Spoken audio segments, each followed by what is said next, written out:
স্বাগতম দর্শক বন্ধুরা, আপনাদের সকলকে আমি অনুপ বিশ্বাস। আজ 19শে অক্টোবর 2025 আর আপনারা দেখছেন এটাই রিয়ালিটিতে মিডল ইস্ট মর্নিং নিউজ। আজকের এই শোতে আমরা আপনাদের দেখাবো আমেরিকান সাবমেরিন থেকে ইরানের জাহাজে হামলার ঘটনা কতটা সত্য, ইরান এই নিয়ে কি জবাব দিল। এদিকে মিশর এবার ইরান এবং আমেরিকার মধ্যে মধ্যস্থতা করার পতাকা হাতে তুলে নিয়েছে, শুরু হয়েছে ফোন ডিপ্লোম্যাসি। ওদিকে মিশর কি এবার গাজার সর্দার হতে চলেছে? তুরস্ক এবং ইন্দোনেশিয়াও কি তার সাথে যোগ দেবে? শান্তি সেনার নামে আমেরিকা কি নিজের নতুন কোনো চাল চালছে? এছাড়াও নেতানিয়াহুর আসল লোভ সামনে চলে এসেছে। সৌদি আরব আর ইন্দোনেশিয়ার সাথে সম্পর্ক ভালো করার চেষ্টা করছে এবং লেবাননে ইসরায়েল আবারও এয়ার স্ট্রাইক করেছে, কিন্তু হিজবুল্লাহ এখনও চুপ। তাহলে চলুন শুরু করা যাক আজকের এই গুরুত্বপূর্ণ প্রতিবেদন।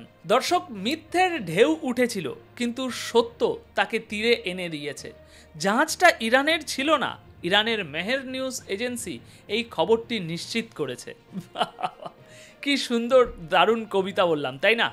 দর্শক, ঘটনাটা হলো ইরানের প্রধান সংবাদ সংস্থা মেহের নিউজ এজেন্সি জানিয়েছে যে জাহাজটির উপর আমেরিকান সাবমেরিন থেকে হামলার খবর ছড়ানো হয়েছিল তার সাথে ইরানের শিপিং লাইনের কোনো সম্পর্কই নেই। গতকাল শনিবার রাতে কিছু বিদেশি মিডিয়া হাউস দাবি করেছিল যে একটি আমেরিকান সাবমেরিন ইরানের এলপিজি ট্যাঙ্কার জাহাজে হামলা করেছে। খবরটা অনেক বড় ছিল, তাই আগুনের মতো চারিদিকে ছড়িয়ে পড়ে। অনেক ইরানি চ্যানেলও এই খবরটি দেখিয়ে ফেলে, কিন্তু পরে মেহের নিউজ এজেন্সির রিপোর্টার সরকারি সূত্র থেকে খবরটি যাচাই করে এবং পরিষ্কারভাবে জানায় যে ট্যাঙ্কারটির উপর হামলা হয়েছিল সেটি ইরানের নয়, এর সাথে ইরানের কোনো সম্পর্কই ছিল না। এখন দর্শক, যদি এই ট্যাঙ্কারটি সত্যি ইরানের হতো তাহলে আমেরিকা এবং ইরানের মধ্যে উত্তেজনা মুহূর্তেই আরও বাড়তে পারত।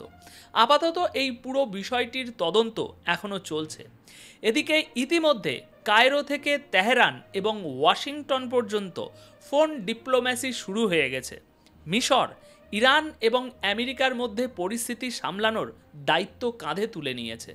ইরানের মেহের নিউজ এজেন্সির গত রাতের রিপোর্ট অনুযায়ী মিশরের পররাষ্ট্রমন্ত্রী বদর আব্দুল আতি, ইরানের পররাষ্ট্রমন্ত্রী আব্বাস আরাকাচি, আমেরিকার বিশেষ দূত স্টিভ উইটকফ এবং আন্তর্জাতিক পরমাণু শক্তি সংস্থা বা আইএই এর প্রধান রাফেল গ্রেসির সাথে ফোনে গুরুত্বপূর্ণ আলোচনা করেছেন। মিশরের পররাষ্ট্র মন্ত্রণালয় জানিয়েছে যে এই আলোচনাটি গত 9ই সেপ্টেম্বর কায়রো চুক্তির পর এই অঞ্চলে শান্তি, স্থিতিশীলতা এবং উত্তেজনা কমানোর চেষ্টার একটি অংশ। দুপক্ষই এই বিষয়ে জোর দিয়েছে যে ইরান এবং আমেরিকার মধ্যে আবার আলোচনা শুরু হওয়া উচিত এবং একটি নতুন পারমাণবিক চুক্তির রাস্তা খোঁজা উচিত যা সব পক্ষের স্বার্থ রক্ষা করবে। এমন একটি চুক্তি যাতে কারো কোনো ক্ষতি না হয় এবং আঞ্চলিক নিরাপত্তাও শক্তিশালী হয়।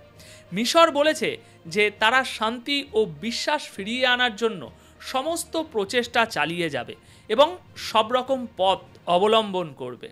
সুতরাং এটা স্পষ্ট যে ইরানও বুঝতে পারছে যে মিশর চায় না আমেরিকা এবং আইএই একসাথে মিলে ইরানের কোনো বড় ক্ষতি করুক। মিশর চায় যে মুসলিম বিশ্বের একটি গুরুত্বপূর্ণ এবং শক্তিশালী সদস্য হিসাবে ইরানও যেন সমস্ত নিষেধাজ্ঞা থেকে মুক্ত হয়ে উন্নতির পথে এগিয়ে যায়।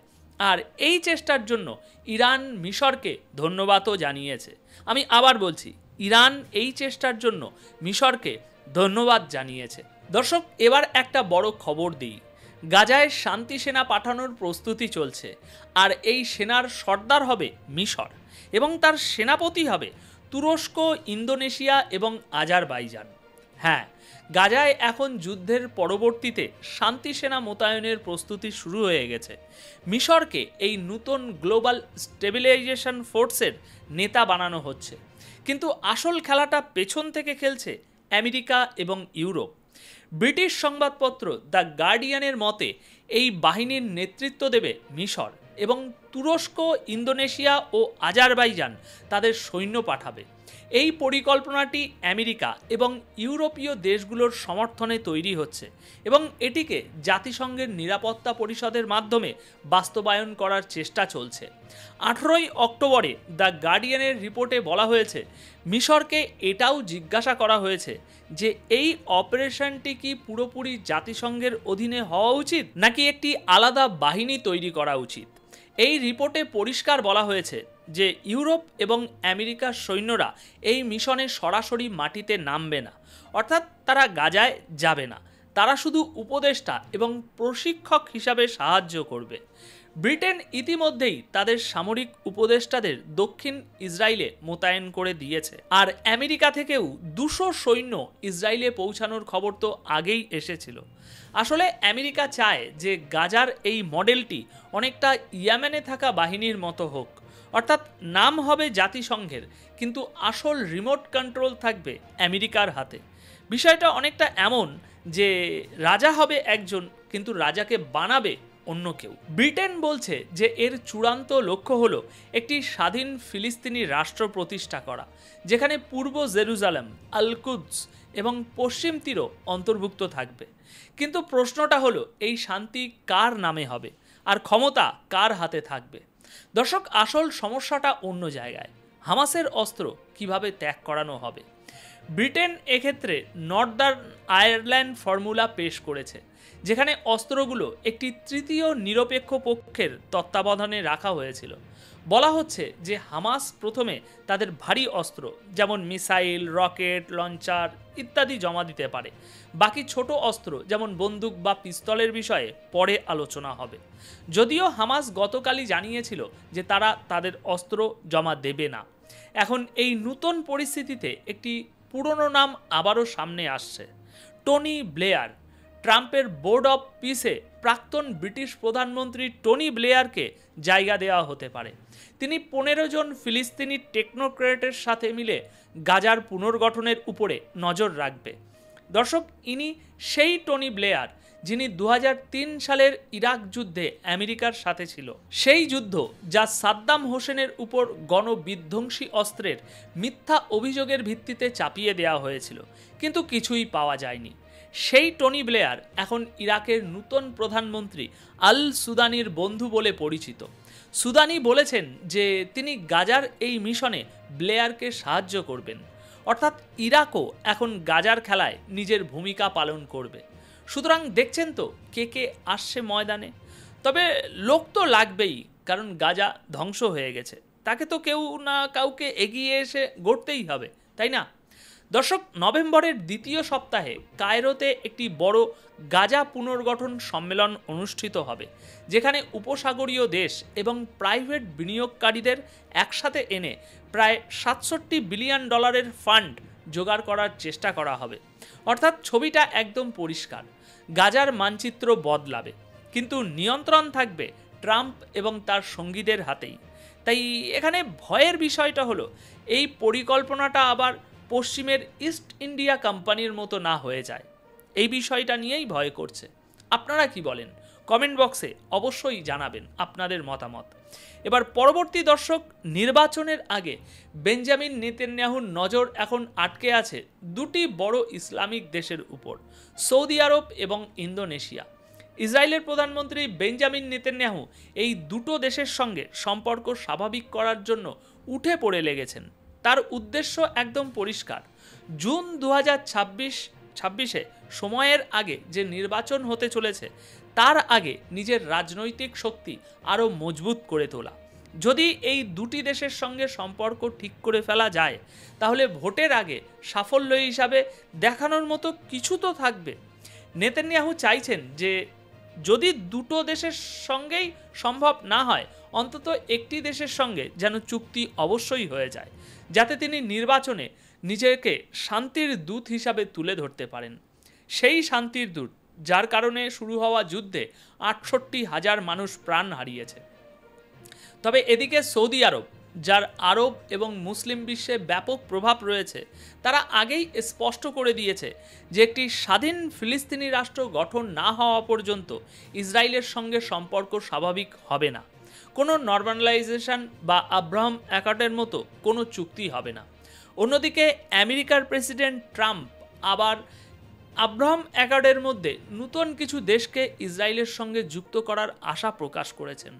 যদিও ট্রাম্প যা খুশি বলতে পারেন।